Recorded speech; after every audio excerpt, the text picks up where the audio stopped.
ఒకప్పుడు Telugu cinema industry అంటే చాలా తక్కువ బడ్జెట్ తోటి సినిమాలు తీసేది, అంతే రేంజ్ కలెక్షన్స్ కూడా ఉండేది. కానీ ఇప్పుడు కట్ చేస్తే ట్రెండ్ మారింది. బాలీవుడ్ సినిమాల కంటే కూడా తెలుగు సినిమా ఇండస్ట్రీ భారీ బడ్జెట్ సినిమాలు నిర్మిస్తుంది. వందల కోట్లు కాదు, వేల కోట్ల వరకు కూడా భారీ బడ్జెట్లు పెడుతూ సినిమాలు తీస్తుంది. మరి ఇప్పుడు అలా భారీ బడ్జెట్ సినిమాలు అప్కమింగ్ మూవీస్ ఏ ఉన్నాయో ఈ వీడియోలో తెలుసుకుందాం.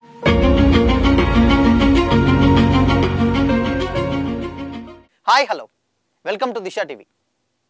అత్యంత భారీ బడ్జెట్ సినిమాల మేకింగ్లో తెలుగు సినిమా కొత్త రికార్డులను క్రియేట్ చేస్తుంది.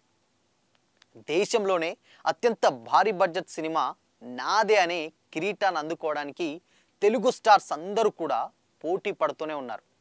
అయితే వీళ్ళతో పాటు బాలీవుడ్ యాక్టర్స్ కూడా ఉన్నారు. ఇన్ఫ్యాక్ట్ యాక్టర్స్ అనడం కంటే యాక్టర్ అనడం బెటర్. ఎందుకు అనంటే బాలీవుడ్ నుంచి ఈ మధ్య కాలంలో ఆ రేంజ్లో వచ్చేటువంటి బడ్జెట్ సినిమా కేవలం ఒకే ఒక్కటి ఉంది. అయితే 2000 కోట్ల కలెక్షన్స్ను నిన్న, 1000 కోట్ల పెట్టుబడి నేడు అనే విధంగా టాలీవుడ్ స్టార్ డైరెక్టర్ మనందరికీ తెలిసిందే రాజమౌళి గారు సూపర్ స్టార్ మహేష్ బాబు గారితో అత్యంత భారీ బడ్జెట్ సినిమా తీస్తున్నారు. ఈ సినిమా ఇప్పుడు ప్రజెంట్ ఒక 1000 కోట్ల వరకు బడ్జెట్ ఉండొచ్చని అంటున్నారు. ఇది ప్రజెంట్ ఇప్పుడు SSMB 29 అనే వర్కింగ్ టైటిల్ తోటి అయితే రన్ అవుతుంది. కంప్లీట్గా ఒక 5 మినిట్స్ సీన్ కోసమే దాదాపు ఒక 100 కోట్లు ఖర్చు పెట్టి ఒక యాక్షన్ సీక్వెన్సెస్ కూడా తీస్తున్నారని కూడా అన్నారు. దీనికి పర్ఫెక్ట్ ఎగ్జాంపులే ఆ సినిమా బడ్జెట్. అంటే ఒక 5 నిమిషాల కోసం 100 కోట్ల బడ్జెట్ అంటే అర్థం చేసుకోవచ్చు. ఇంకా మరోవైపు బాలీవుడ్ స్టార్ హీరోల్లో ఒకరైనటువంటి స్టార్ హీరో రణబీర్ కపూర్ గారితో రామాయణం తెరకెక్కుతుంది. ఈ సినిమా బడ్జెట్ కూడా దాదాపు 900 కోట్ల వరకు కూడా ఉండొచ్చని అంచనా వేస్తున్నారు. అంటే ఆయన యానిమల్ తర్వాత ఆల్మోస్ట్ తీసేటువంటి సినిమాలన్నీ కూడా చాలా భారీ బడ్జెట్ సినిమాలే ఉన్నాయి. రీసెంట్గా ఇప్పుడు రామాయణం ఒకటి తెరకెక్కిస్తున్నారు. అది ఒక 900 కోట్ల వరకు కూడా ఉంటుందని కూడా టాక్ నడుస్తుంది. బట్ ఇక్కడ కొత్త విషయం ఏంటంటే రామాయణానికి 900 కోట్లు ఖర్చు పెడుతున్నారు. ఆల్రెడీ ఆదిపురుష్ లాంటి సినిమా చేశారు. మళ్ళీ దాని తర్వాత రామాయణం మళ్ళీ ఇదే కథగా ఒక దాదాపు 900 కోట్లు అంటే సో మరి ఎంతవరకు ఏ యాక్టర్స్ ఏంటి అసలు ఎంతవరకు కనెక్ట్ అవుతుంది, తెలిసిన స్టోరీని ఎంత ఎంగేజింగ్గా తీస్తారనేది అక్కడ మెయిన్ పాయింట్ అనమాట. ఇకపోతే అల్లు అర్జున్ 22 అట్లీ 6 అనే సినిమా కూడా అత్యంత భారీ బడ్జెట్ భారతీయ సినిమాలో ఇది కూడా ఒకటి. మనందరికీ తెలుసు రీసెంట్గా అల్లు అర్జున్ గారి బర్త్డే సందర్భంగా ఈ సినిమాని అనౌన్స్ చేశారు కళానిధి మారన్ గారు. ఈ సినిమాకి ప్రొడ్యూసర్ సన్ పిక్చర్స్ వాళ్ళు. సో వాళ్ళు ఇప్పుడు సన్ రైజర్స్ హైదరాబాద్ ఓనర్స్ కూడా. సో కాబట్టి వాళ్ళు కూడా దాదాపు ఈ సినిమా బడ్జెట్ని 800 కోట్లకు కాగా వేసుకున్నారట. అంటే దీంట్లో మేకింగ్ ఖర్చు అంటే షూట్కి సంబంధించిన నిర్మాణ ఖర్చు ఏదైతుందో అదొక 200 కోట్లు, స్పెషల్ VFX కోసం ఒక 250 కోట్లు, ఇంకా అల్లు అర్జున్ గారి రెమ్యూనరేషన్ ఒక 175 కోట్లు, మరియు అట్లీ గారికి రెమ్యూనరేషన్గా ఇంకొక 100 కోట్లు అనే ప్రచారం కూడా చాలా గట్టిగా జరుగుతుంది. అండ్ దీంతో పాటుగానే మళ్ళీ ఇంకొక 15% అంటే చాలామందికి డౌట్ రావచ్చు, పుష్ప 2కి అల్లు అర్జున్ గారు 300 కోట్ల రెమ్యూనరేషన్ తీసుకున్నారు కదా, మరి ఎందుకు దీనికి 175 అని కూడా చాలామంది డౌట్ రావచ్చు. బట్ ఇంకొక 15% మాత్రం లాభాలలో వచ్చేటి నుంచి అంటే ప్రాఫిట్లలో వచ్చే దాంట్లో పర్సంటేజ్ కూడా ఆయన తీసుకుంటున్నట్లయితే ఇంటర్నల్ వర్గాల సమాచారం. అండ్ సేమ్ టైం అట్లీ గారు కూడా ఇంటర్నల్గా వస్తే ఒకవేళ పర్సంటేజ్ తీసుకున్నారనే టాక్ కూడా వినిపిస్తూ ఉంది.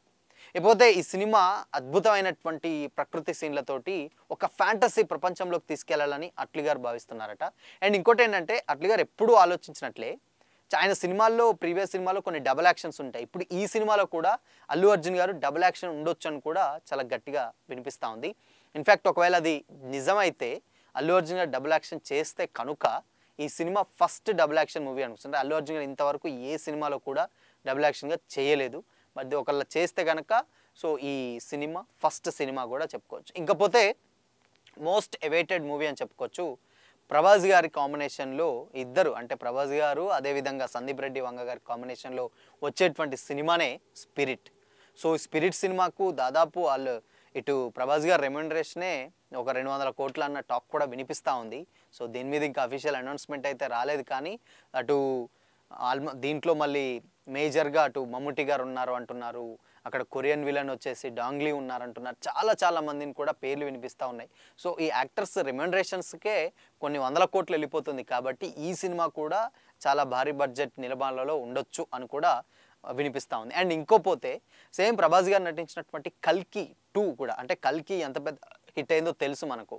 కల్కి 2898 ఆల్మోస్ట్ ఆ సినిమా పాన్ వరల్డ్ రేంజ్లో చాలా బాగా సక్సెస్ అయింది. చాలా బడ్జెట్ కూడా పెట్టారు, పెట్టిన బడ్జెట్ కూడా వచ్చింది.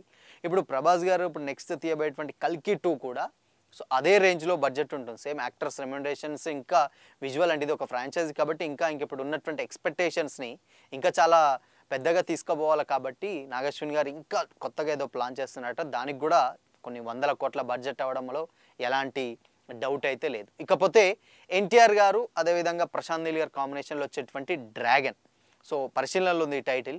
ఈ సినిమా కూడా చాలా పెద్ద స్కేల్లో రిలీజ్ అవుతుందట. అండ్ ప్రీవియస్గా ఆయన కొన్ని 3000 మంది ఆర్టిస్టులను పెట్టి కూడా కొన్ని ఒక సీన్స్ షూట్ చేశారని కూడా చెప్పారు.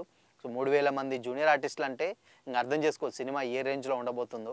సో కాబట్టి ఈ ఏప్రిల్ 22న జూనియర్ ఎన్టీఆర్ గారు కూడా షూట్లో పాల్గొంటారు. దాని తర్వాత రెగ్యులర్గా చేస్తారు. ఇది కూడా చాలా కోల్ మైన్ ఆ బడ్జెట్లో ఉంటుంది కాబట్టి డెఫినెట్గా దీనికి కూడా కొన్ని వందల కోట్ల బడ్జెట్ అయితే అవుతుండడంలో అతిశయోక్తి లేదు. ఇకపోతే రామ్ చరణ్ గారిది పెద్ది కూడా. సో రామ్ చరణ్ గారి పెద్ది సినిమా కూడా చాలా బడ్జెట్ తోటే వస్తుంది. ఆల్మోస్ట్ అంటే ఒక 30% షూట్ కంప్లీట్ అయింది.